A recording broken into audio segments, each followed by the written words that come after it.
that it?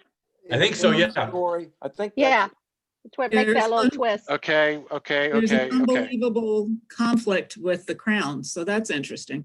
This is true. This is true. Okay, enough. We're going to go ahead and get started. Thanks everyone for joining early. As I put out in the president's message, we'll have this little chit chat session going forward. So welcome to the Rotary Club of Norfolk. I ask that everyone please mute your phones. As you have a part in the meeting, I will invite you to unmute and we can go from there. First off, we're going to be led in music by Pam Tubbs. Pam? And you're going to let me share my screen, I know. And yes. So here we go, share.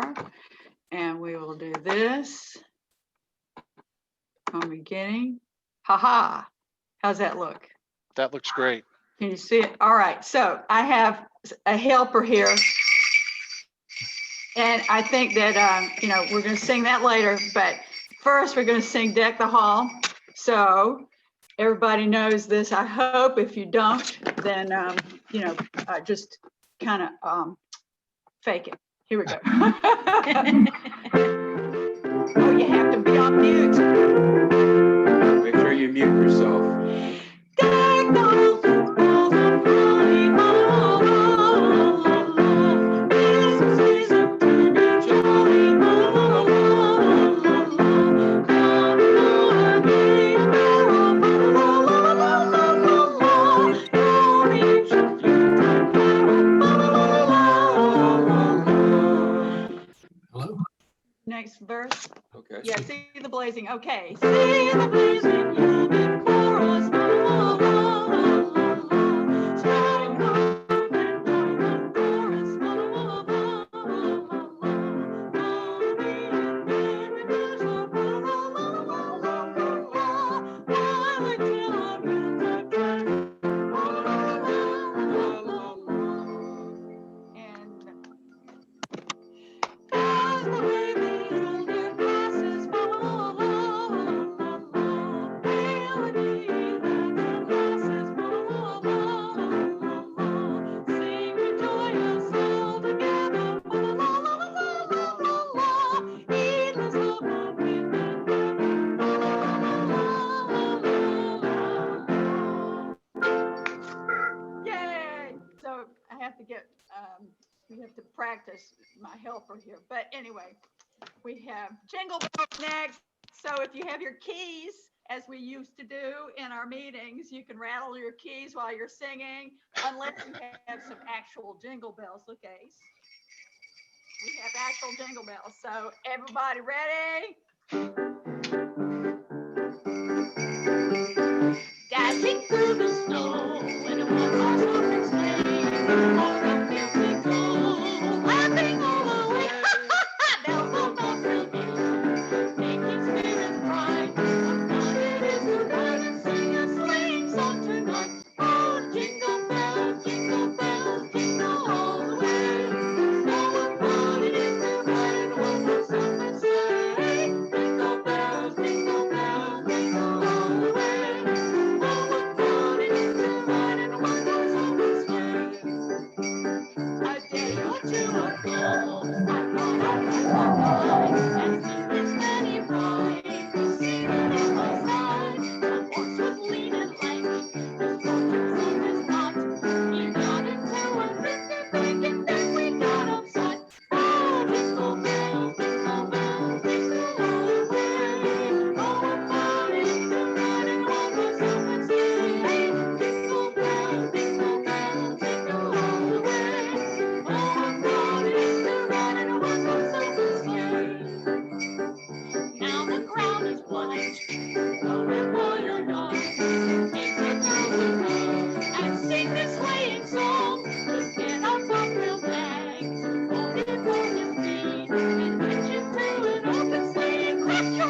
Thank you, Pam. I have greetings for every group. Thank you, Pam, and thank you to our percussionist. Yes, Yes. yes, go Thanks, away. Ace. Okay, great. So now, do you want to continue? Continue. If you can, please join me in the Pledge of Allegiance. I pledge allegiance to the flag of the United States of America and to the republic for which it stands, one nation under God, indivisible, with liberty and justice for all. Thank you. And now if you can join me in the four-way test of the things we think, say, or or do. Is it the truth? Is it fair to all concerned? Will it build goodwill and better friendships? And will it be beneficial to all concerned? And Bob? Will it be fun? All right. Thank you all. And now our invocation from Julie Kiesling. Today, let us be mindful of those who care for our health. Let us appeal to our Creator to support all of the healthcare professionals in the world. They have had to witness so much death that their spirits must be overwhelmed. Although we believe that death is not an end, but a new beginning, we still feel saddened and abandoned. Help the healthcare professionals and us, O Lord, not only to persevere, but to promote love. Amen. Amen. Thank you, Julie. And now our visitation report from Joe Massey. Don't have anything to report personally, but if anybody within hearing distance of this knows of someone in need of our attention, please pipe up. All right. Thank you very much. You know, sometimes no news is good news, right, Joe? We hope. Yes, absolutely. Absolutely. Introduction of guests. I looked around. I did not see any guests. I guess you could say we have a temporary guest with us. We have Clay Dills, who is going to be inducted today. So for the first half of the meeting, he's a guest, and for the second half, he will be a member. And Clay, welcome. Welcome to the Rotary Club. Thanks for having me. Not a problem at all. Not a problem at all. Our school of the week for the week is Lindenwood Elementary School, and our scribe for today is Walt Sobek. So please speak clearly, and everyone will be able to hear you. Okay. Let's see. Let's go on with the induction of Clay.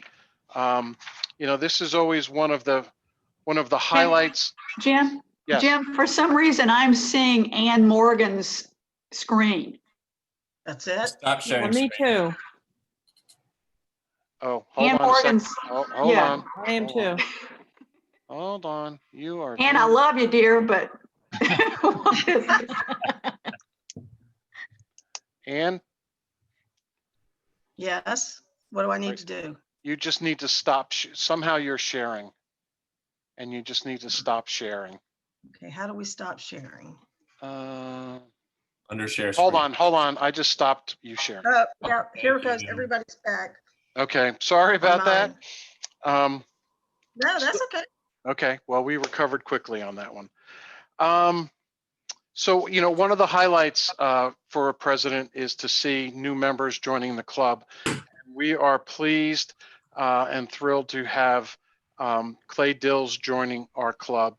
And without further ado, I would like to introduce his sponsor, Chris Buggs, who will tell us a little bit about Clay. So, Chris. It's exciting to have Clay join the club because now there's someone newer than me. But seriously, I've known Clay for a few years now, and he's a great addition to the whole Rotary family. He has an architecture firm in Virginia Beach. He's done a lot of amazing projects, and I know you'll get to hear more about that as time goes on. Shush. He's has a great record of community service. I'm a Cox High School parent. His firm did a really special outdoor venue there called the Falcon's Nest.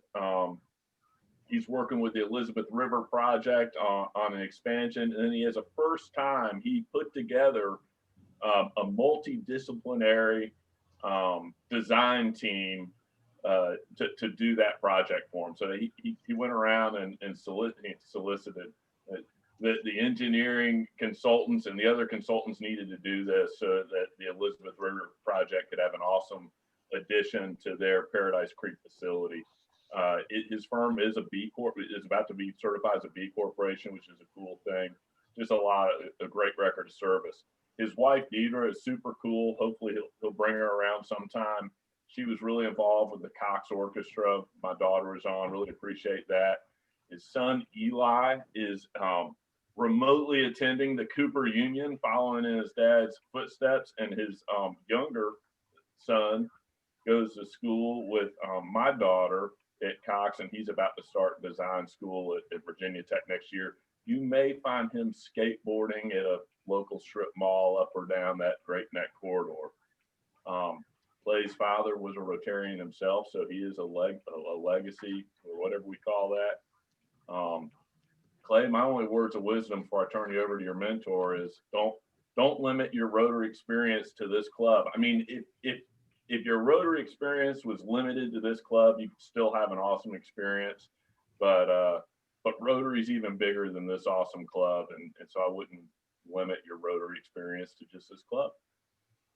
And I think, Michael, you're next, right? Do I have to say anything as his mentor? Well, you're supposed to, I mean, got to tell him about his pen and his badge. Yes. And you know. Got it. So, Clay, do you have your pen? I actually don't have my pen with me.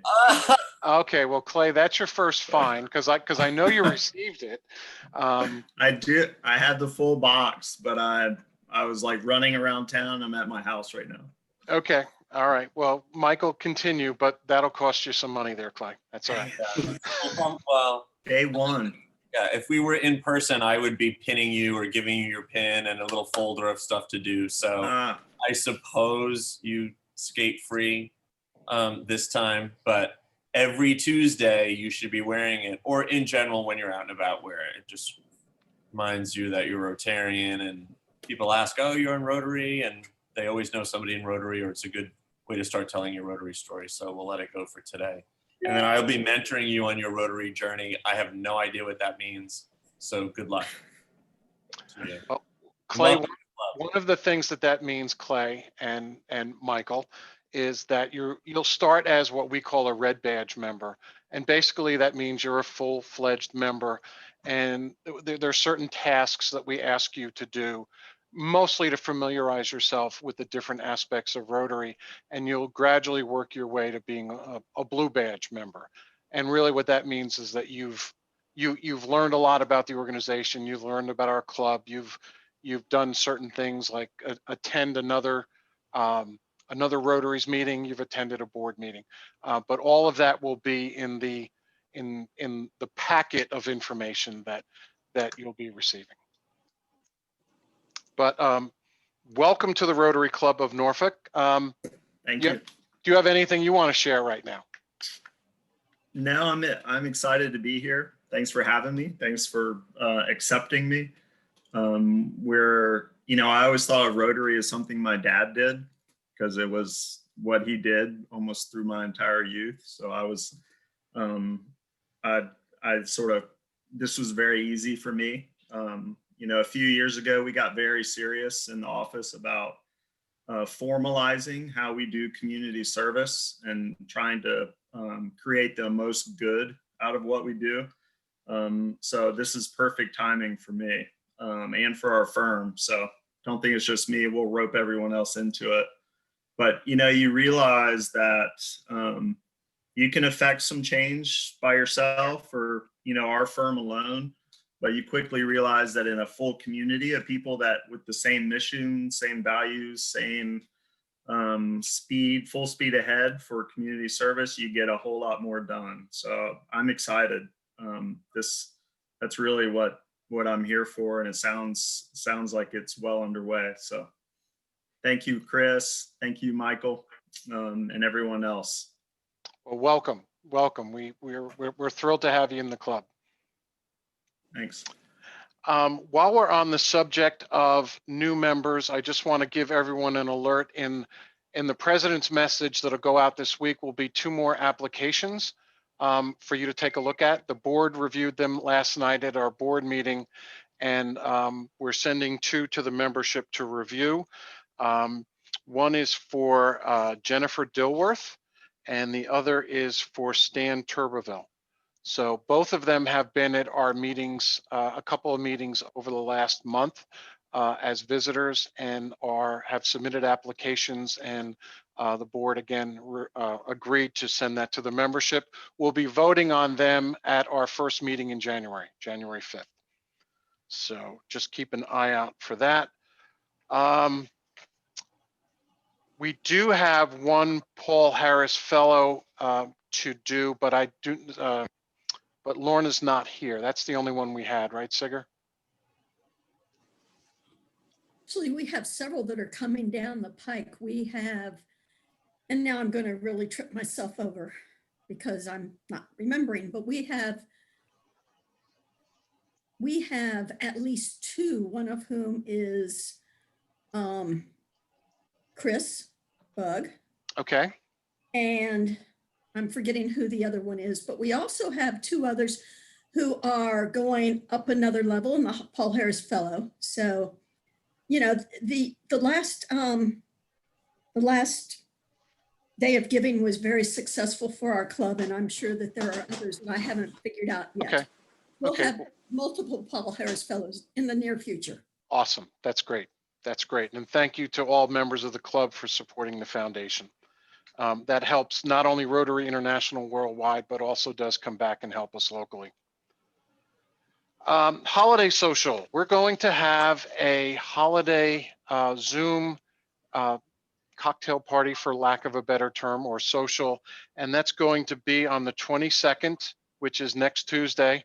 We're keeping it simple by keeping it on a Tuesday, and that's going to start at 5:30.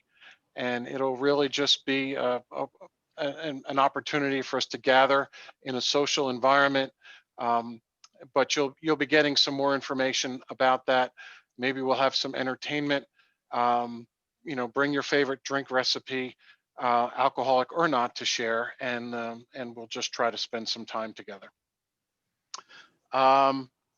Okay, here's one thing that came up at yesterday's board meeting. Carlisle was sitting pretty much like he is right now, if everyone can see Carlisle, and he was sipping this drink, and we were like, what is that? And he went on about this 3-year-old eggnog that he was drinking during the board meeting, and was very, very proud of it. And then Lisa Chandler countered with her family's recipe and how good theirs was. So what I convinced them both to do is we're gonna treat this a little bit like Shark Tank. They're each gonna have 30 seconds to tell us why their recipe is so good.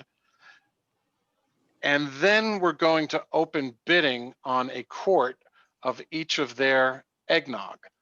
So I'm going to, being a gentleman, I'm going to defer and have Lisa Chandler make her pitch to the club first. Lisa, you have the floor. So our family recipe is from Webb's side of the family, and it's Uncle Franklin's eggnog. I think what makes Uncle Franklin's eggnog so special is the 3 different kinds of alcohol that go into it.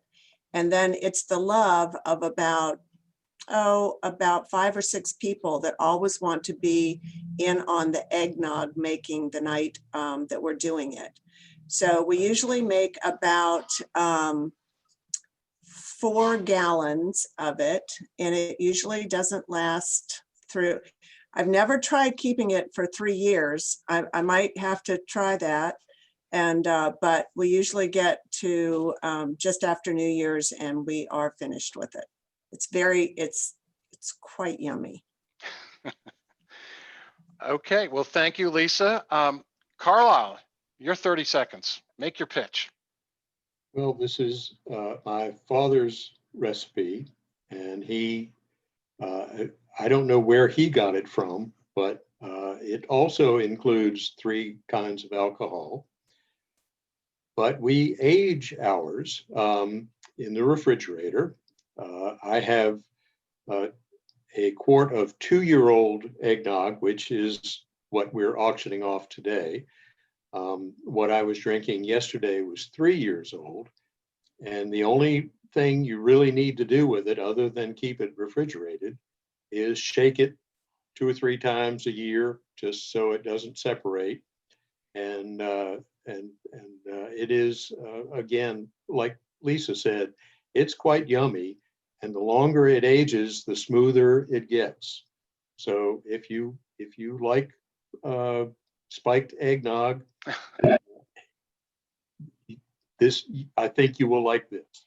And should the recipe ever get out, you can use your favorite brand of alcohol to spike it with. All right, thank you, Carlisle. So we're going to start the auction we're going to start the auction first of Lisa Chandler's. Do I have an opening bid of $25? I have a question first. What kind of booze is in this nog? Is it rum or bourbon or what? It's a secret. Oh, well, that has a big, that kind of makes me want to, I'm a rum person, not a bourbon person. So that's important to me. Well, Pam, I think, I mean, for mine and probably Carlisle's, if his has 3, mine is rum, bourbon, and brandy. So Okay. it First should bid. appeal to just about anybody. Okay, first bid, 25. Okay, I got Pam at $25. I'll go Jeff Wells. 30. I'll go 30. 30 from Marty. 35. 35 from Sigger. 40. Just tell me 40 from who, because I can't see everyone's picture. Oh, sorry, 40 from Pam. 40 from Pam. Do I have 45? 45, 45, 45. I'll bid 40. Who? Joe New? That's right. Joe New for 45. Do I have 50? $50. 50 from Jim O'Brien, 50. 50 from Jim O'Brien. Thank you, Jim. 55, 55. Do I hear 55? $55 for this 3 liquor family heritage eggnog. Do I have 55? 55. 55 from Pam. 55 from Pam. I heard someone. 60 from Carlisle. 60 from Carlisle. Ooh, he wants to compare them himself. Do I have 65? 65. 65. 65 going once. 65. 65 from Pam. Okay, thank you, Pam. Do I have 70? Anyone want to go 70? 70 on the Chandler recipe. This reminds me a little bit of the Waltons. $70. Do I have $70? Okay, 65 going once, 65 going twice. Pam, you are the owner of the Chandler secret recipe. Thank you very much. Thank you, Pam. I'll get it to you before Christmas. Okay, sounds like a plan. All right, that was awesome. Okay, so now we have the secret recipe from Carlisle, although I did see him, oddly enough, nodding on the 3 liquor ingredients that were in the secret family recipe. So let's open Carlisle's at $25. Do I have $25 for Carlisle's secret family recipe? 25 from John. 25 from John. Thank you, John. Do I have 30? 30. 30 from Sigger. We have 30 from Sigger. Do I have 35? 35. 40 from Joe New. 40, Joe jumping up. 40 from Joe New. He wants it bad. Do I have 45? 45, 45, 45. $45 for Carlisle's special recipe. Carlisle, you look so comfortable yesterday. I'm going to bid 50 for yours right now.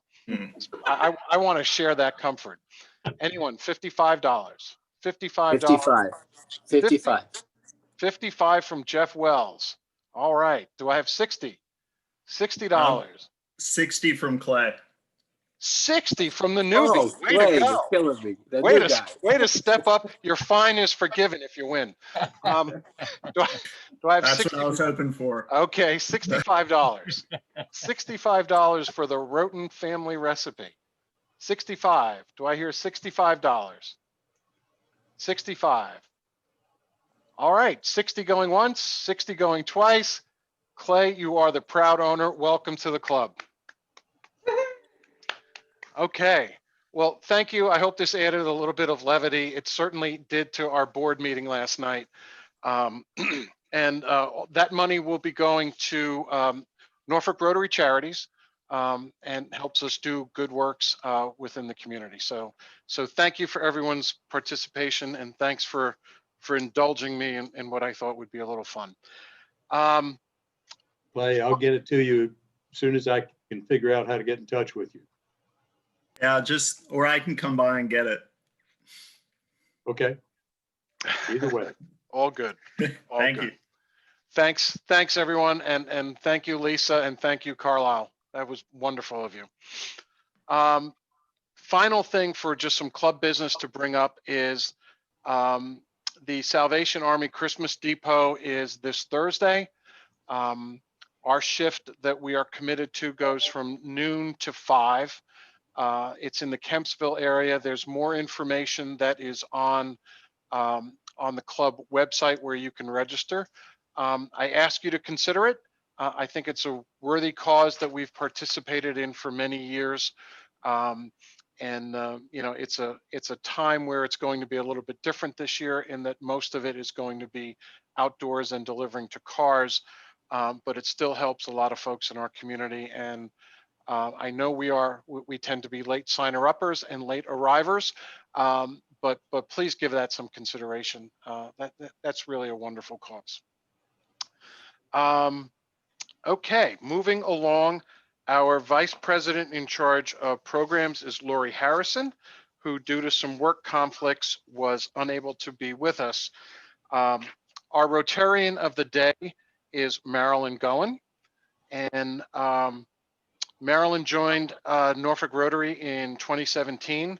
She particularly enjoys meeting people who are not in medicine and enjoys the volunteer work.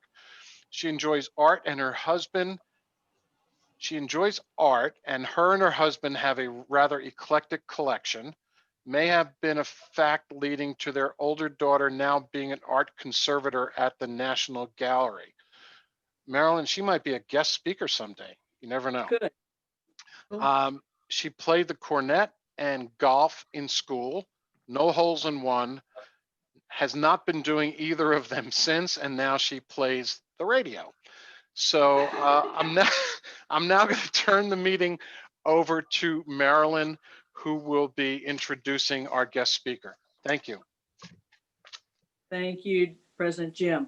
It's my pleasure to introduce Dr. Cynthia Romero to the group. She is a fellow in the American Academy of Family Practice, having achieved her training at EVMS in family medicine.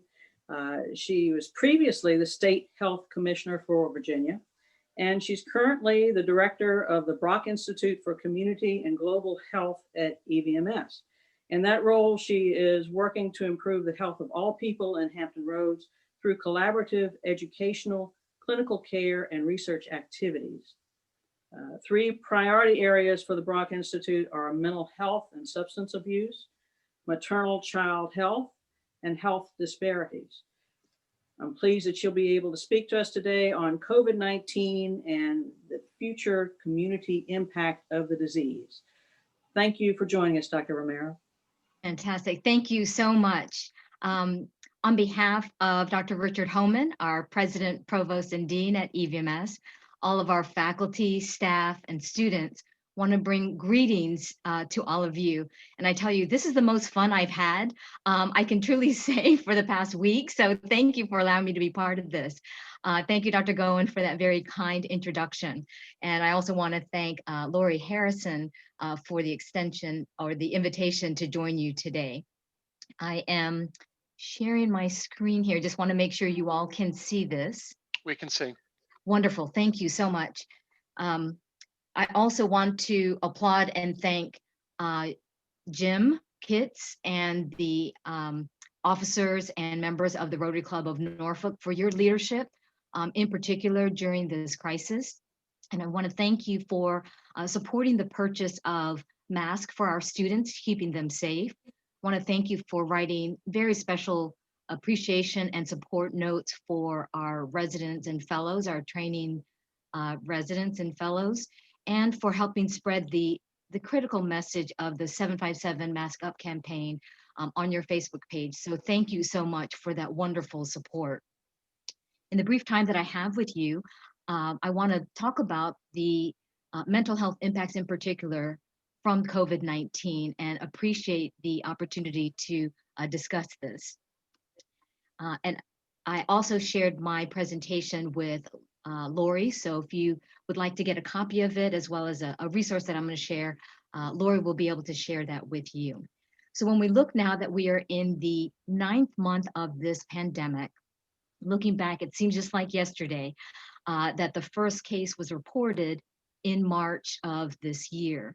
And you could see the timeline of where we had our governor appropriately declaring the state of emergency and then implementing several other executive orders.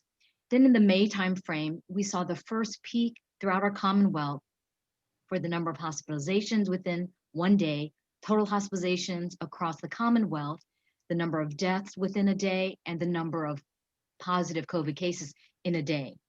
Within our region, it actually took a few more weeks to July and August for us to have the peak numbers within our region. And our region is considered from Williamsburg, Matthews County, all the way to the Eastern Shore, and even Franklin. And then you see September is when we started to see a little bit higher peak as well. Where we are today, again, latest information is from December 13th. We are seeing that we are continuing to increase across the Commonwealth in terms of the number of hospitalizations, and definitely in the Eastern region for the hospitalization and the number of cases. Fortunately, the deaths across Virginia and in our region are going down. But again, we're in that early phase of a potential upgoing peak. But as of today, these are the numbers that you see, the total number of cases across our Commonwealth, over 285,000. Total hospitalizations thus far, over 16,000. Total of deaths, over 4,400. And again, as of December 13th, the Eastern region had no deaths. How has COVID-19 impacted all of us? I'm confident that all of you have seen how it has impacted businesses and livelihoods across the spectrum. Economic disruption, several businesses and particular industries have suffered because of closures and seen significant numbers of unemployment, not just in our region, but across the Commonwealth, across the country. The recovery for all of those sectors has been quite daunting, but fortunately with the leadership of many of our businesses, nonprofits, educational institutions, we are seeing that there has been slow recovery, but it still is quite daunting overall. When we look at the impact on our lives, within our individual lives, within our family, certainly within our community, and certainly within our business networks, we're seeing that there really is a loss of human support, human connections, and human relationships. And certainly with the changes in routines at all levels, we're seeing that that is impacting our social and emotional health. When we look at food systems in particular, and how it's been disrupted across the world, across our country, across our Commonwealth, and across our region, we're seeing that that has impacted how people act and how they are functioning on a day-to-day basis. Many people, families, communities that had never even considered being unemployed and wondering where their next meal would come from are finding themselves trying to seek food from family and friends, or even going to pantries or the food bank. And when we see the impact from that, we're seeing that especially families who do not have resources we're seeing that nutrition is a significant issue, where not only are they not getting food in many cases, continuing to go hungry, but those that have access to some foods and the least expensive foods are oftentimes the less nutritious food. And then we'll certainly see the impacts on health and healthcare services. So when we see that the pandemic really caused people to stay at home and really were being advised to not be exposed and not come to the emergency department or to physician offices, we know that that has disrupted the health and well-being of many people, especially children. But when we also see that the shift went to the platforms and the virtual encounters, we know that there are people who don't have access to internet, don't have access to the devices that they need, or simply don't have access to the IT technology to be able to foster those virtual interactions.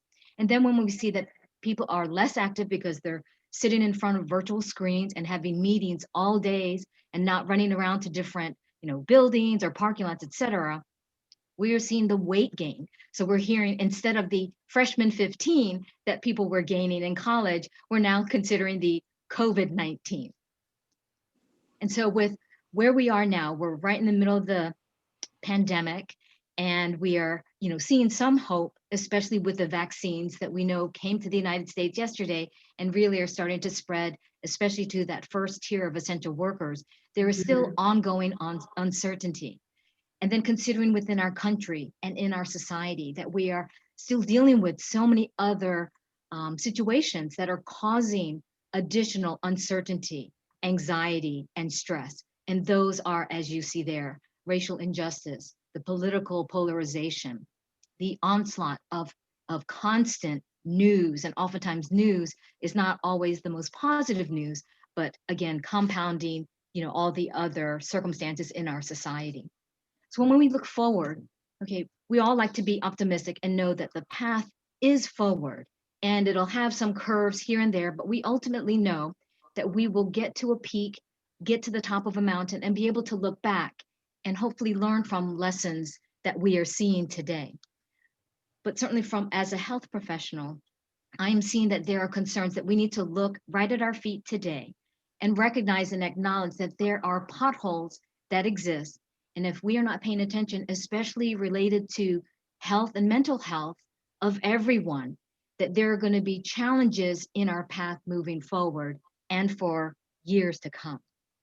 So we know that there are recovery efforts that are taking place specifically in our region under the guise of Recovery 757 that are focused on rebuilding the economy, definitely an essential priority. Yet we also need to consider the critical importance of focusing on supporting the workforce, and that's the current workforce as well as the future workforce. And those who are not in jobs today, how can we take advantage of supporting them, maybe providing them some skills, especially in strategies and in specific positions that we know are going to be in demand in the future. So we need to focus on the health, especially the mental health of the current and future workforce, because we know it is the health of the workforce that is critical to maintaining the vitality of our economy, especially here in Hampton Roads. So when we consider the health and wellness of individuals, families, and communities, we want to pause and actually reflect on what are the different factors that affect health. Now, of course, we're here in Hampton Roads, and at the medical school, which is your health care workforce generator for the region, producing physicians, surgical assistants, physician assistants, and other healthcare professionals, we'd like to think that clinical care, seeing physician, being part of the healthcare delivery, taking medications, getting exams, is going to keep you healthy and well and extend your life, which is true. Yet when we look at this beautiful depiction that was provided by the Center for Disease Control and Prevention, we know that the science also tells us that there are so many other factors, in fact, other factors that contribute to health and wellness or premature death more than just clinical care and even genetics alone. So when we look at those other factors, those are considered and lumped into the social determinants of health. But let's focus first on health behaviors that comprise about 30% of the other factors beyond clinical care. So we know that there are certain behaviors that will lead to a better quality of life, better health outcomes, and prolonged life. So what are those health behaviors? Of course, eating lots of fruits and vegetables. That includes physical activity and exercise. That includes reducing your stress. Those are activities that if we do them, again, will improve our health and prolong our life. But we also know that not doing those activities and not doing those behaviors could lead to poor quality of life, poor health outcomes, and premature death. Likewise, there are behaviors that could lead to premature death. The most common, of course, is substance use, such as cigarettes or alcohol or opioids. So we also know that avoiding those can actually improve our quality of life and prolong our existence. But we see that there's another category of factors that impact health and wellness and can determine if someone will live longer or someone will have premature death. And those are the socioeconomic factors. In particular, educational attainment and income level. So we know that people who have attained education higher than high school or even college or postgraduate and have higher income levels tend to have better health outcomes. Conversely, those who have lower educational attainment and lower incomes tend to have poorer health outcomes. Now, is that fair? Is that right? It is the fact at this time, yet we know that if we have this information, it can arm us with looking at strategies to address that. But then we also cannot forget the physical environment where people live, learn, work, play, and worship. If they're not safe, if they're not healthy, if they don't have a place to walk or to exercise, a green space for them to enjoy being outside, if they don't have healthy air to breathe or clean water to drink, their health will be impacted and their lifespan will be shortened. Likewise, if there is violence, whether it's around the community or within a home, emotional or physical violence, we know that that's going to impact an individual and family's health. And this is Maslow's hierarchy of needs. Many of you may have seen this before, but it's basically a construct or framework that defines why people behave or why they are motivated to act the way they do. And when we particularly look at the base, that we know that people, families, and communities are driven to do what they need to do, especially to meet primarily their physiologic needs. Again, they're going to be motivated to do something if it's going to assure that they will have fresh food to eat, fresh water to drink, a stable home and safe home to be in. Yet we know that when individuals, families, or communities are not able to meet those needs, that they're not going to have the time to process and progress through those other stages that ultimately could lead to their overall health and wellness and achieving their professional and personal potential. But we also know that if individuals, families, and communities are constantly in a state of seeking and trying to find and meet their physiologic needs, that those are the individuals most at risk for mental illness. And likewise, we're seeing that within the pandemic. So how has the COVID-19 pandemic impacted mental health in particular? Well, we know the policies that were intended to mitigate the virus actually led to mental health concerns.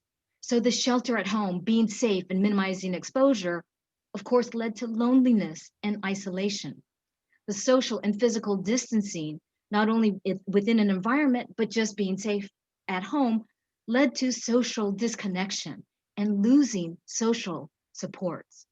The remote working and learning has led to that, disruption of what we depend on, that human to human connection. It led to new routines that cause anxiety and stress. And certainly the ongoing economic challenges lead to uncertainty, anxiety, and depression.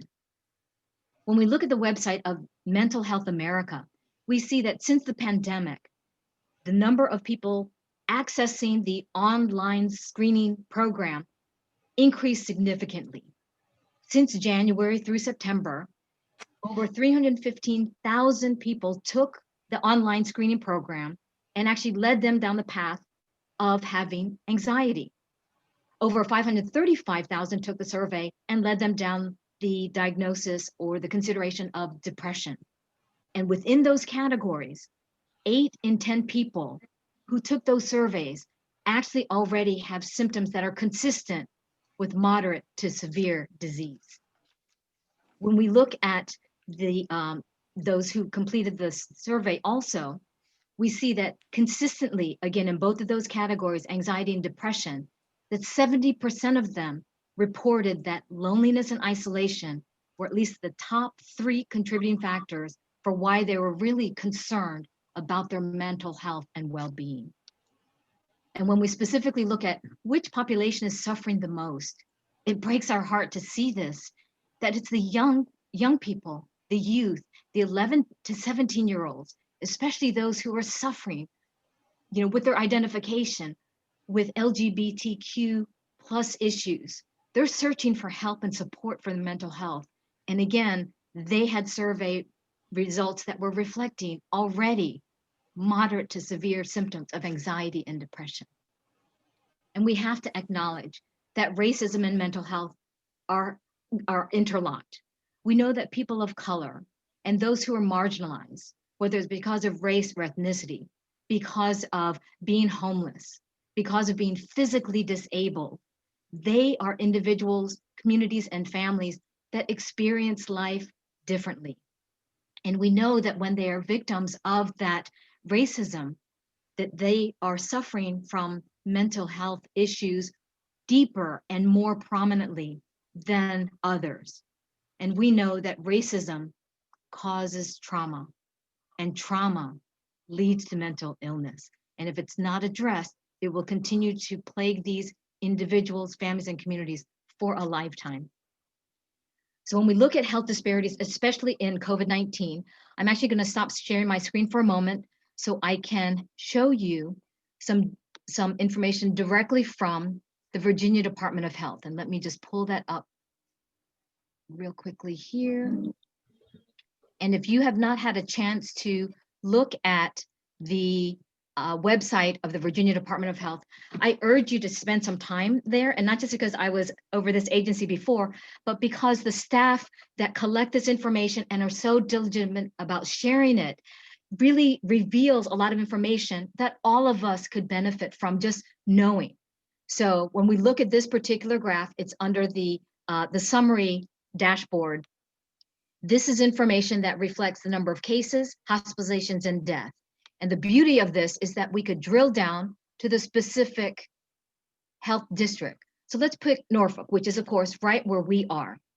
And when we look down here, it's a side-by-side comparison with this particular health district, which is Norfolk, and compared to the overall Commonwealth figures. So again, we're looking at the number of cases that are happening in Norfolk, and this is updated as of the 13th. And when we specifically look, oh, I'm sorry, let me go back and switch it back to Norfolk. I apologize. But this is just so much fun. I tell you, I could spend hours on this website. But again, when we're looking at the specific number of cases in Norfolk, just the number of cases, look at the difference between the Black community and the white community in Norfolk, and then compared to the distribution across the Commonwealth of Virginia. When we see this, we see that there's a gap, there's a disparity, yet there is an opportunity for us to do something about that. When we switch to the number of hospitalizations, again, this is in Norfolk. Look at this difference between the Black community and white. And again, difference here in Norfolk, when there's a difference, disparity, gap, opportunity. And look at compared to the distribution across the Commonwealth. Then when we look at the number of deaths, again in Norfolk, and we break it down, look at, again, the difference between the Black versus the white in Norfolk, and then difference even compared to the rest of the Commonwealth. So when we see this information, again, this is information that's collected and monitored. This gives us a chance, number one, to just realize that something's happening and we need to ask why. And number two, we need to figure out what we can do differently today to address these individuals that are suffering, but also make the system changes that we need to moving forward so we prevent this and eliminate this from happening from the next pandemic or for any other tragedy that impacts our area. So let me go back to my presentation.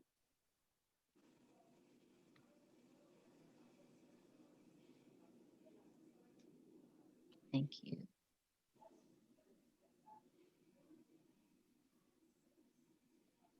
So again, where we are is still in a case of mitigating, since we see the numbers increasing across Virginia, across Hampton Roads, and certainly across the world. So we need to continue to be vigilant.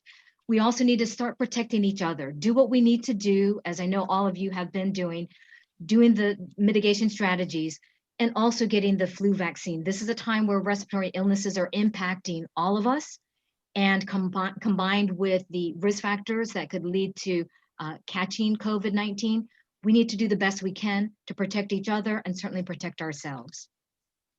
We need to be willing and also able to pay attention to people who are suffering, whether they're within our family, our friends, our network of coworkers, and within the community.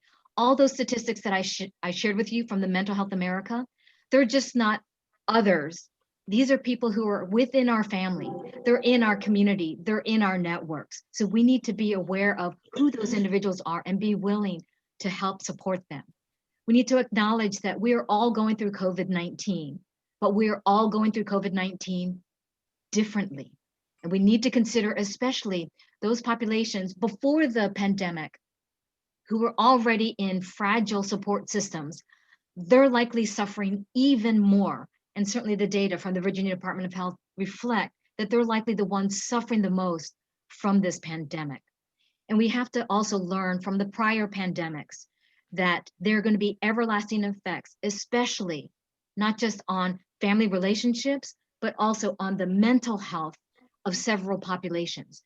We know especially that the essential workers, both healthcare, the police officers, everyone who has been at the front line of this pandemic, and even the leadership that's been dealing with recovery, are going to be dealing with post-traumatic stress, anxiety, and depression.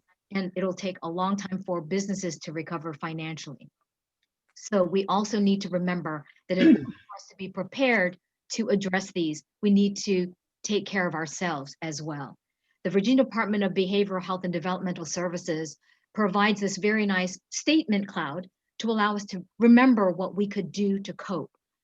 Interesting thing of just focusing on what we know we can control, looking for what's good around us and within us, and to be grateful for that, and trying to spend time outside and appreciating nature. The Eastern Shore Healthy Communities provides these great 7 keys to resiliency to take care of ourselves, maintain a schedule, leverage and build and enhance our social supports, being flexible, thinking positively, actively coping with and addressing stress, and thinking about, reflecting on our own personal purpose, what we believe in, and what we can do. Now's the time to do this. And the more that we can help build our resiliency, the more we can help others that we want to help build theirs. And when it comes to accessing resources, these resources are all around us.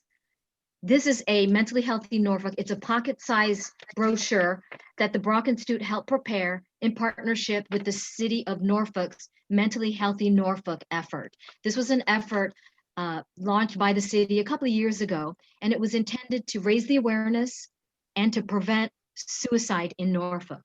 And when Lori is able to share this with you, it's a printout, and once you print it out, it could actually be 2 copies of this, double-sided, and you could cut it and actually put it in your pocket or let others put it in their pockets so access is available. At the beginning of this pandemic in March, the Brock Institute staff actually called every number to assure that these resources were active and live.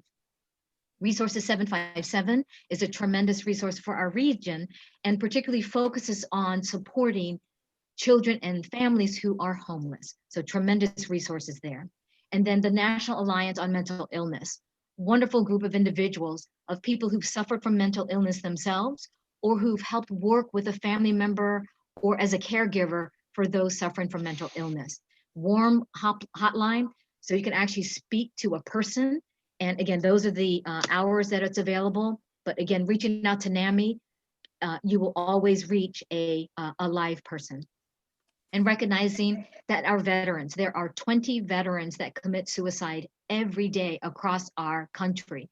And recognizing that Virginia, and particularly Hampton Roads, are some of the highest areas of concentration for veterans. And recognizing that the military and their families, as they're transitioning to veteran status, are at higher risk for mental illness.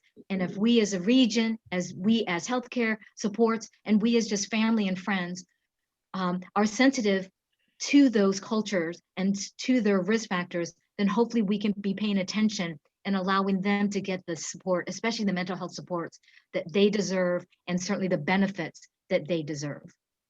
Additional resources, certainly primary care physician office, city-specific agencies, definitely private and public school systems have supports, especially for children, but also for families, faith-based organizations, and certainly families and friends.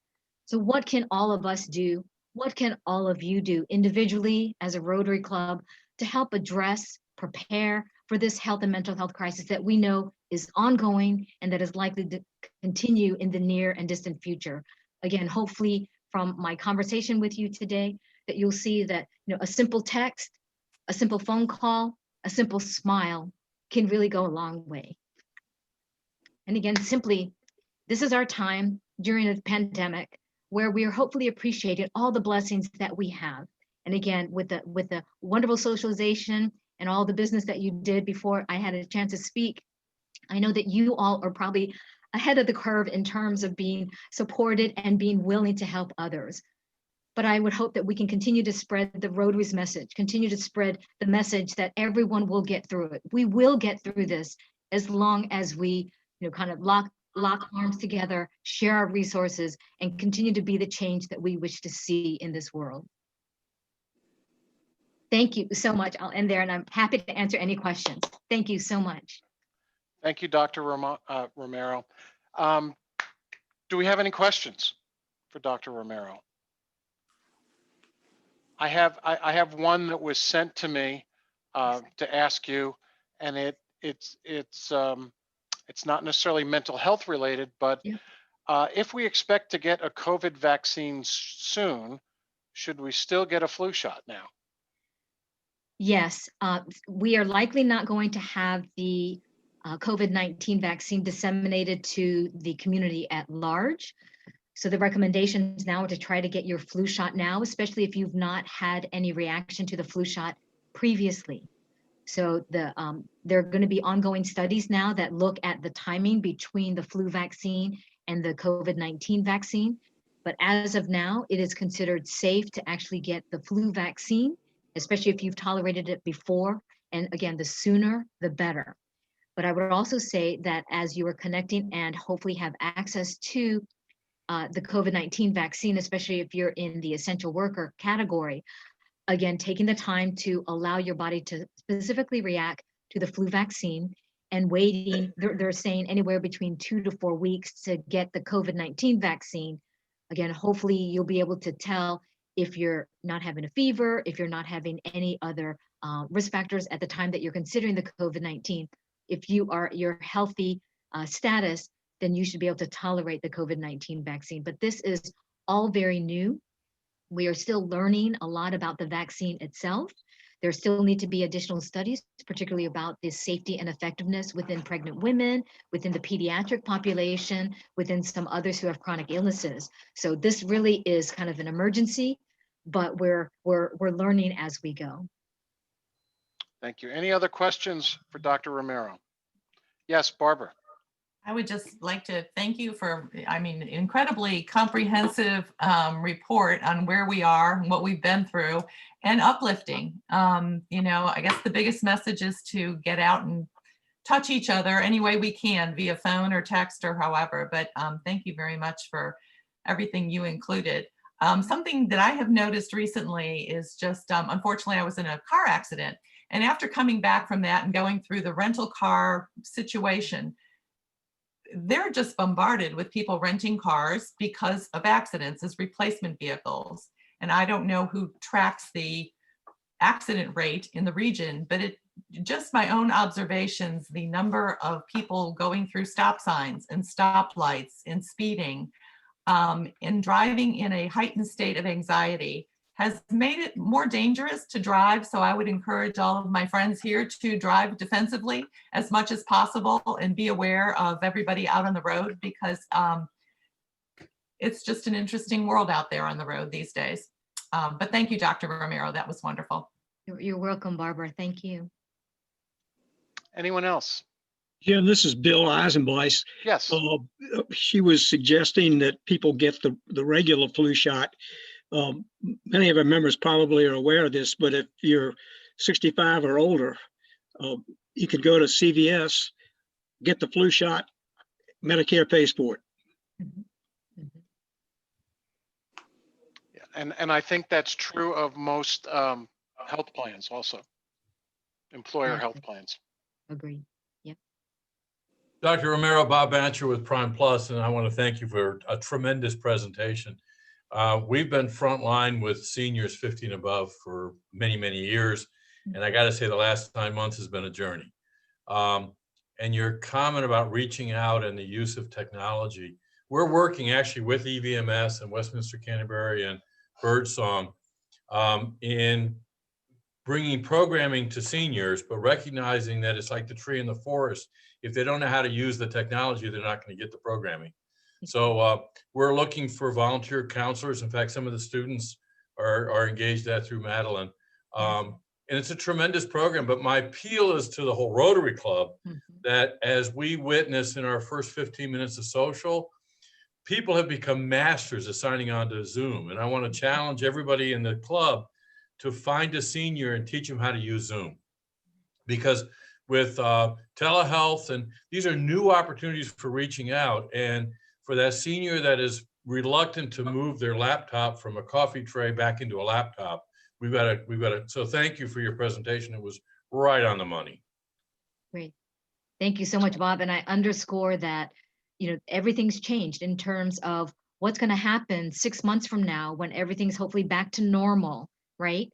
And we're anticipating that telehealth, telemedicine, because of the efficiencies and because of safety, that it's going to continue to be a component of how we function in healthcare and in other, venues. So I appreciate your challenge and willingness to help support others. But I would also say not just the seniors, but there are others, especially those who don't have resources now, that are probably in the dark as well about not knowing how to access or how to troubleshoot if something doesn't connect. So you're right, sharing your expertise, the fact that you all have been able to navigate so easily now, you're true experts. So again, just paying attention to people who are at the grocery store that you could tell they're struggling trying to find, a certain app. Again, a friendly voice, a friendly helping hand. That's what the Rotary is all about. Thank you. Any other questions? Okay. Well, hold on. Did we have one? Okay. Dr. Romero, in honor of your visit with us, one of the things that we do is, because we are so committed to literacy, especially childhood literacy, we will be donating a book in your honor to Lindenwood Elementary School. So in the future, if you're ever there, hop in their library after we get a chance to deliver it, and there will be a book in your honor. That is fantastic, Jim. Thank you so much. I was hoping to get a swig of one of the eggnogs, but next time maybe. With that, I like your attitude. Real quick, Barb Lipskis has something she wants to just share with us. I just wanted to share with you that Gus Stolreyer had experienced an episode of fainting while he was visiting his grandchildren in Richmond. He is at VCU, or I'm sorry, at MCV, and doing well and expected to come home soon. He wanted to get transported home, but they wouldn't let him go. And we know that he is with a good group of physicians over there. But Janet and Gus asked that you keep him in your prayers and hope for his quick recovery and return to us. Okay, thank you also. Thank you for that. And I was negligent, and we did not do happy bucks or fines this week. I know all the Naval Academy graduates are very happy about that out there. I'm sorry for the Virginia Tech Hokies who really wanted to rub it into our Cavaliers, but we'll address this. We'll address this at the next meeting. Just so you all know, our next meeting is not until January 5th. I wish a very happy holiday season to all of you. Keep an eye out for the Zoom invite information for our virtual get together on the 22nd. Thank you. Thank you, Dr. Romero. It really was a wonderful presentation. Thank you all for joining, and hope to see you all soon. And I send my best regards from Berhanu Mengistu. His neighbor just committed suicide, so he couldn't be on our talk today. Oh, that's awful. That is Keep awful. him in your prayers too. Thank We you. will. Well, thank you, and we are adjourned. And welcome, Clay.